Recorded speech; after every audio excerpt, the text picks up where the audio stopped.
सोमनाथ ग्राम पंचायत की ग्राम सभा में स्थानीय मुद्दों पर तीखी चर्चा। संघ प्रदेश दमन के सोमनाथ ग्राम पंचायत में आज सरपंच चैतालीबेन कमाली की अध्यक्षता में ग्राम सभा का आयोजन किया गया।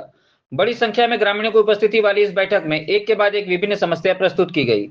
गांव के नेता मयंक भाई पटेल ने ग्राम सभा में दौरान कहा, घर घर कचरा योजना के तहत प्रति घर 356 रुपए और दुकानदारों से 1500 रुपए वसूले जा रहे हैं, जो अनुपातहीन है। निजी एजेंसी के साथ अनुबंध रद्द किया जाना चाहिए। वहीं नेता ईश्वर भाई पटेल ने पानी का मुद्दा उठाया। वहीं मुख्य विषय पर मौजूद दमन दीव सांसद श्री उमेश भाई पटेल ने दिल्ली से वर्चुअली शामिल हुए और आवश्यक दिशा निर्देश दिए। ग्राम सभा के अंत में वर्ष 2024-25 के लिए 1.98 करोड़ की वार्षिक बजट अनुमोदित किया गया। दमन जिला पंचायत अध्यक्ष जागरूबेन पटेल, उपाध्यक्ष विकास बाबू पटेल और बीडीओ मिहिर जोशी सहित अधिकारी उपस्थित रहे। खास ग्राम सभाનું આયોજન કરવામાં આવ્યું છે। સૌપ્રથમ હું આપણા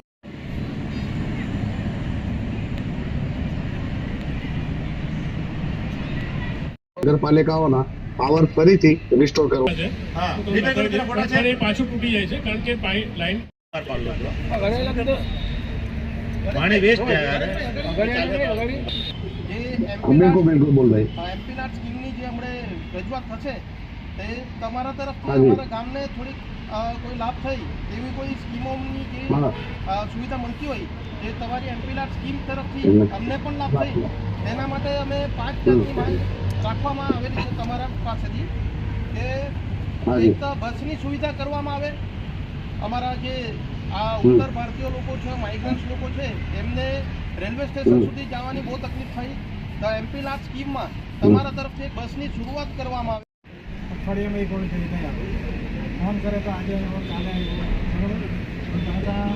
કામદારો એ પાછા ઠંડુ પીવડાવો, ફલાણું કરો, ઢીકણું કરો, એ રોજ તો નહીં પણ દર બીજે દિવસ આવવા જોઈએ મારી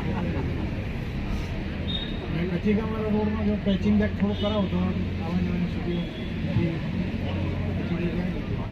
એમ કરવા જોઈએ। કોઈ વાર હમણાં 7 વાગે આવે ને 8 વાગે ચાલી જાય, કોઈ વાર 9 વાગે ચાલી જાય અને પછી તો એ પહેલાં 2 ટાઈમ આવતો હતો, સવારે 5 થી 11 વાગ્યા સુધી આવતો હતો। જે ગ્રામસભા રાખવામાં આવી છે આ ગ્રામસભા જોઈને છે ને આપણને દુઃખ થાય છે।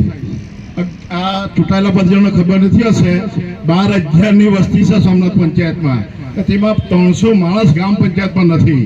એનું કારણ શું છે? એનું કારણ એ છે કે ચૂંટાયેલા પ્રતિનિધિ લોકોને વિશ્વાસ ઉઠી ગયો છે કે 1 બી રૂપિયાનું સોમનાથ પંચાયતમાં કામ થયું હોય તો સરપંચ ને 2 જિલ્લા પંચાયતના મેમ્બર એનો જવાબ આપે મને કે 1 બી કામ કર્યું હોય।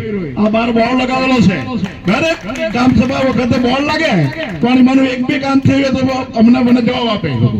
બીજું તંબોલી સાહેબ, કેવડી ફરિયામાં 1.5 વર્ષથી પાણી નથી આવતું, તમે કહે કે અમે કરશું એ તમારો જવાબ નથી।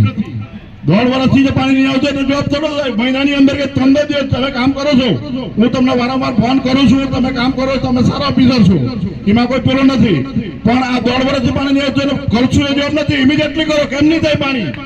કેમ સરપંચ ડિસ્ટ્રિક્ટ પંચાયત મેમ્બરે બધા લખીને આપી દીધું કે ઘરે ઘરે નળ છે, ઘરે ઘરે પાણી છે, તો પછી પાણી મળવું જોઈએ? શા માટે એ લોકો કઈ નથી કરતા?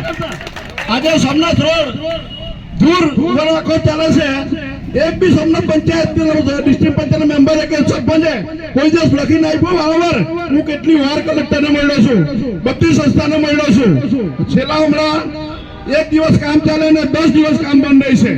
હું કોન્ટ્રાક્ટરને બી મળ્યો છું, છેલ્લા મેં હમણાં 5-4 દિવસથી લાગેલો હતો તો કાલે એક 50 ફૂટનો રોડ બન્યો છે, તો શું એની ફરજ નહીં બને? ખાલી વોટ લેવા જવાનું?